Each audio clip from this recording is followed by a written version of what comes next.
Coming up on Mountain News this morning, one lawmaker is looking to help Kentuckians on the wrong side of the justice system, facing wrongful convictions. And Kentucky's foster program usually involves a common middle ground before children find their homes. Dedicated to Eastern and Southern Kentucky, this is WYMT Mountain News This Morning.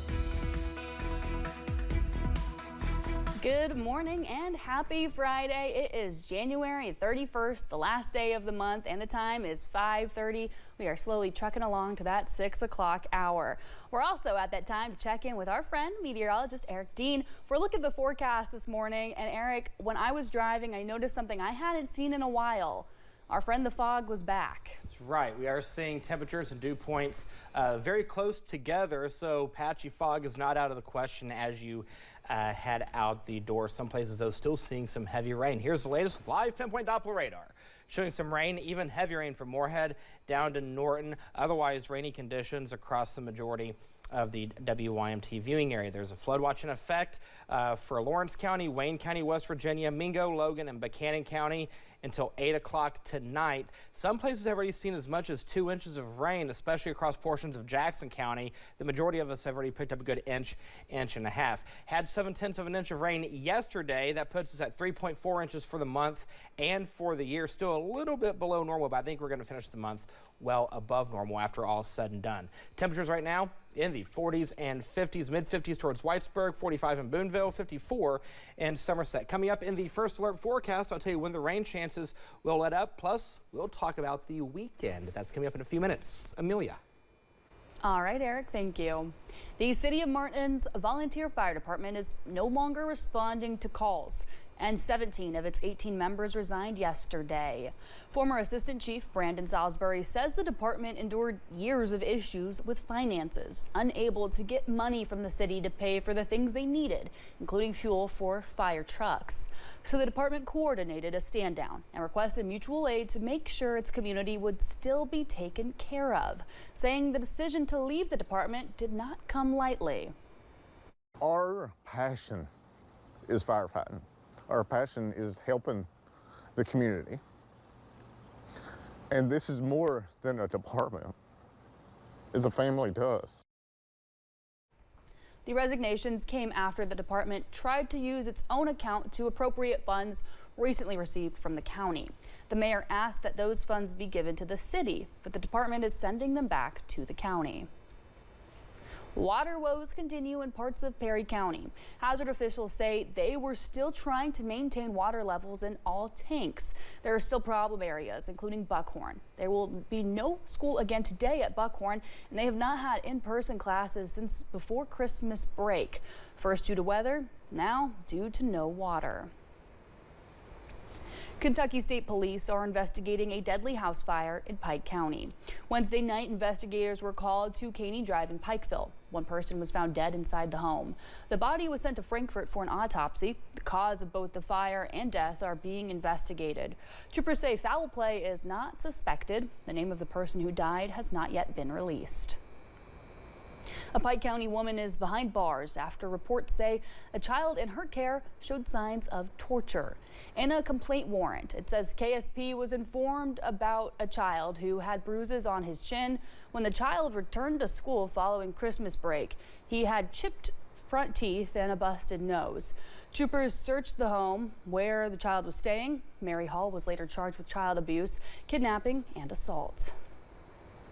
Yesterday, Kentucky State Troopers with KSP Post 9 located a wanted man. If you look at your screen, you can see Jerome Norman. He is 43 years old. There was an active arrest warrant for kidnapping, criminal abuse, assault, and fleeing and evading police. Police say he was located and taken into custody. Kentucky is just one of 12 states nationwide that does not own a dedicated fund to compensate those wrongfully convicted. For the third year in a row, one lawmaker is proposing a bill that would give thousands of dollars a year to someone whose conviction is overturned.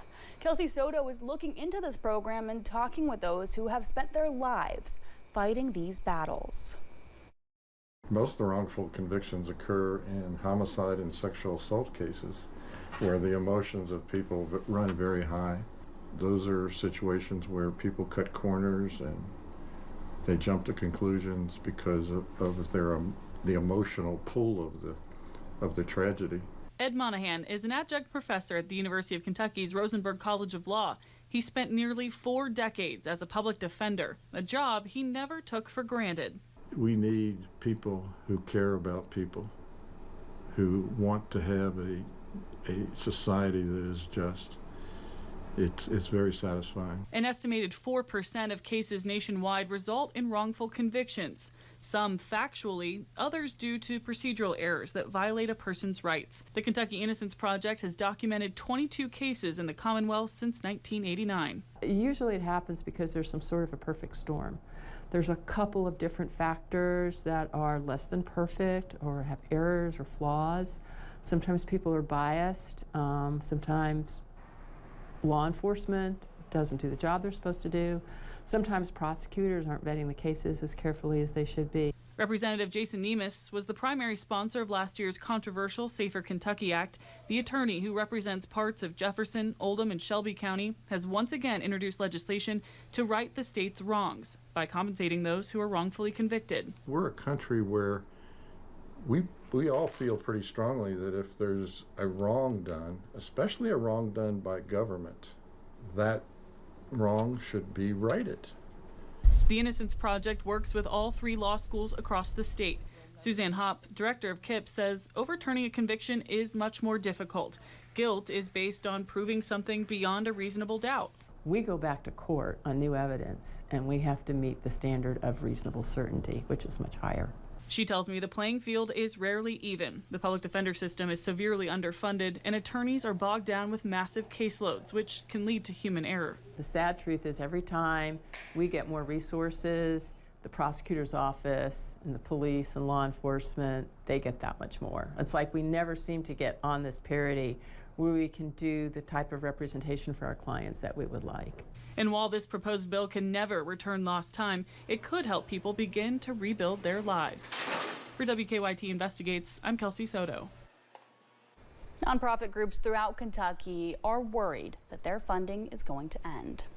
That's despite a federal pause put on grants and loans being rescinded. Many nonprofit groups are part of the Kentucky Nonprofit Network, and this week, some expressed concerns. One attorney says his organization helps the most marginalized in society, but actions coming from Washington placed all of that on pause effective Friday. We represent the people that can't afford a lawyer, that there's no other legal services available to help them. Simpson says the Kentucky Equal Justice Center's temporary pause on operations will give them time to raise money to restart their operation, which opened in 1976. A new report finds children in Kentucky's foster care system are being housed in cabinet for Health and Family Services office buildings. That's according to an investigation by the Commonwealth's Office of the Ombudsman. Madison Carmouche has reaction from a youth advocate. The preliminary investigation found nearly 50 foster care children spent an average of 4 days in a Department for Community-Based Services office building. But a lot of these young people who are sleeping overnight in offices, they're older, they have complex cases, they have histories that may lend to folks not feeling equipped to care for them in their homes. Shannon Moody works with Kentucky Youth Advocates and says sleeping in offices may only add to the trauma of being separated from their families. Any kid who has to come into the child welfare system and be removed from their home for safety purposes deserves to be in a comfortable, safe place and not sleeping on a cot in a copy room in DCBS offices. Governor Beshear says the report is troubling, but he asked the public to show flexibility to social workers as they place the children.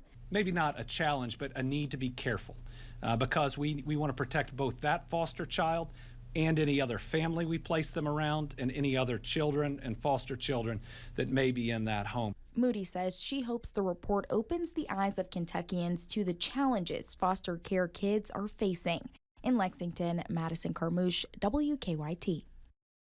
The report noted the counties that housed the most kids were Kenton and Hardin counties with 6 kids each. Senate Bill 63 was introduced earlier this month, centering around special use vehicles. Eric Hubbard with Backroads of Appalachia says he worked alongside legislators to work on the bill. He says it would give folks the option to register vehicles like side-by-sides and ATVs to use on the roads, going from trails to other areas. He says other states do similar things. What blew my mind when you started researching this is California allows it. New Hampshire, Vermont, very different thinking than what we have, but they have the ability because ultimately it's a revenue for the state and it's a way to support local economies. Hubbard says folks have to meet certain standards for their vehicle, and there would be certain stipulations while on the road if the bill passes. The Housing Development Alliance continues to build homes for folks in need through a program called Hope Builders. The organization is partnering with county drug courts and recovery providers. HDA Executive Director Scott McReynolds says Hope Builders will expand its program starting in mid-February, creating 2 groups to complete even more homes. Hope Builders works to bring paid on-the-job training to folks in recovery. Part of the recovery process is that giving back. And the work ethic of the trainees is just great, and to see the pride they take in the work, it's really exciting. Officials say Hope Builders completed 22 homes with 3 more in progress right now. They say there is a 75% success rate of folks finding work after leaving the program. When we return, the price of a Super Bowl ad just keeps increasing as this year sets new records to make it on the air.